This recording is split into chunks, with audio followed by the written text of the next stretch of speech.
training devices. They help teach critical thinking, team building, leadership skills. They test physical fitness and physical courage. And so I think we're going to have some pretty creative ways in which we can use those facilities over time in competitions and some other things, not to mention the training value to the coach itself. But we're almost done with that. Been thinking about that one for a long time too, and we finally got at it. This chapel, one of the last places we're getting at in terms of a complete interior refurbishment, new seating, new flooring, new lighting, new sound system. And we're going to, I think you may or may not know this, but we're working on the South Academic Wing right now, and the next right behind it will be the North Academic Wing, which is right next door here. We have a conference center. How many of you actually have a conference center? Probably not too many. If you're driving down 5 on the other side, just literally across the campus from here, it still has a sign up that says Gateway Restaurant. Well, that's actually a conference center now. It used to be a restaurant that got donated to us by a local that owned it. But we're turning it into a medium-sized conference center. It's right at the end of the first fairway of the golf course back there. That's into my property now. So it represents an opportunity for us to have something that's bigger than the XS House, but not quite as big as the Irving Center for medium-sized conference activities. And what's nice is it's right across the parking lot there from the hotel. Okay, so the next thing we're going to get at, we know the classrooms and offices, faculty offices need to get some work.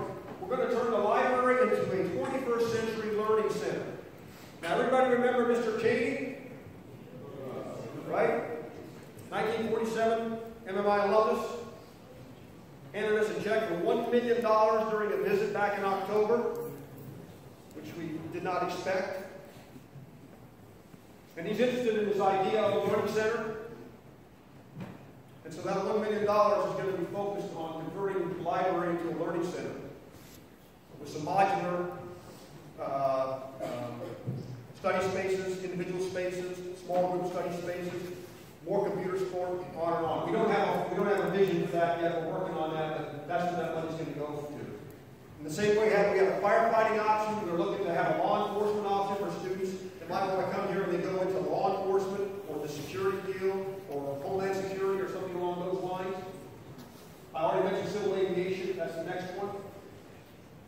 Phase 2 of the leader development complex, where we have a leadership reaction course and the obstacle course. We're going to add 2 more devices out there. One will be a brand new rappel tower on one end, and on the other end, a tower with a zip line, highline type of thing. And then we want to make an expansion in the fine arts building. Gives more space for individual practice groups and so forth. All you musicians like that? We have to work out the arts. Okay, so that's academic leadership education today. Today, quality of life. We already took care of the Swamp Fox meeting and equipment room. If you don't know where that's at, it's directly underneath the breezeway between trustees and the North Academic Wing. Clean that up for them. We're going to get into barracks, start to go back to refurbish again. I mentioned that already. QM, the QM grill will hit this summer. So we're going to go into that QM. We're going to open it completely up. We need a lot more space in there. Repaint, refloor, new ceilings, new lighting. The stage is going to come in and start up a grill that, yes, will serve Starbucks coffee. So you'll finally have an operating grill for Starbucks coffee. Like Starbucks. Okay? And the other thing that we're still working on is a space that you may have noticed underneath Loveless Wall there, downstairs between Rain Hall and Loveless. We're working on a space where the White Knights can have their meeting room, and store their equipment, store their weapons, and so forth. As we continue to grow the White Knights, we're going to get into that one way or another. Okay, so far so good with the cadet life. I'm going to go to the next slide here. But before I do, let me just tell the rest of the story on Mr. Cheney. So you all helped us make this nice video. You remember that, right? You said, thank you, Mr. Cheney, out there on the quad. And I may have told you this before, that's in the chapel, but the last piece of that video was me talking to Mr. Cheney and letting him know how much we appreciated that $1 million gift for our learning center. And then in light of that, we decided he was to select him as MMI's Alumnus of the Year for this year. We sent that video down to him with with all the testimonials and with you all out there and some of the things I had to say. We had some faculty and staff that made some comments as well to say thank you. And we got a note back from his daughter that said that is the best gift he has ever got. He was just absolutely both in tears. That's how impressed they were by it. Well, we thought that was great. That happened in October. We decided what we wanted to do after we sent him that video is we wanted to go back down there and we wanted to video something else. We wanted to videotape him. Because he can't get around much anymore, he had back surgery, he's having a hard time getting around and traveling, he won't be able to be here at Alumni Weekend to make his formal address that you normally have out on the parade.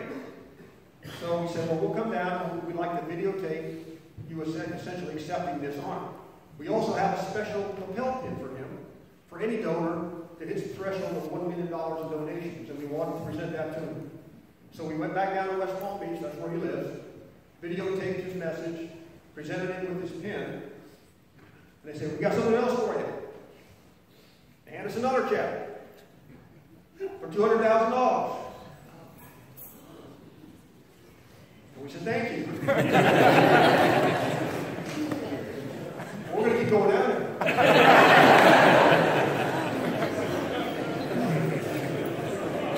$200,000 check.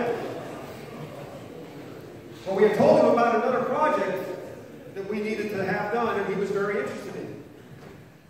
So they handed us a $200,000 check to get that project started.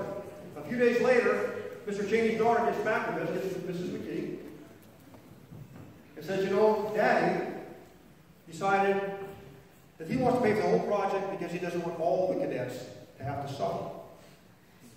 He thinks all the cadets need to have this. A couple of days later in FedEx, we get a check for $800,000. $1 million donation. 4 months. One donor, $2 million. $1 million for the training center, and $1 million for barracks, heating, and air conditioning. HVAC.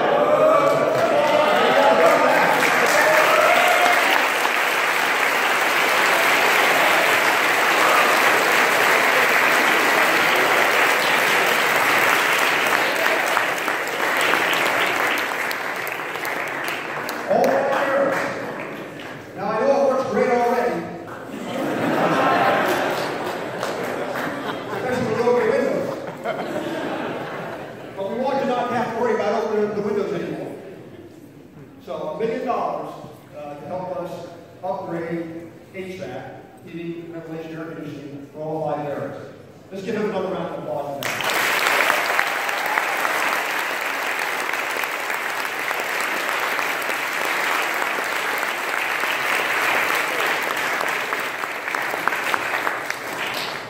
So,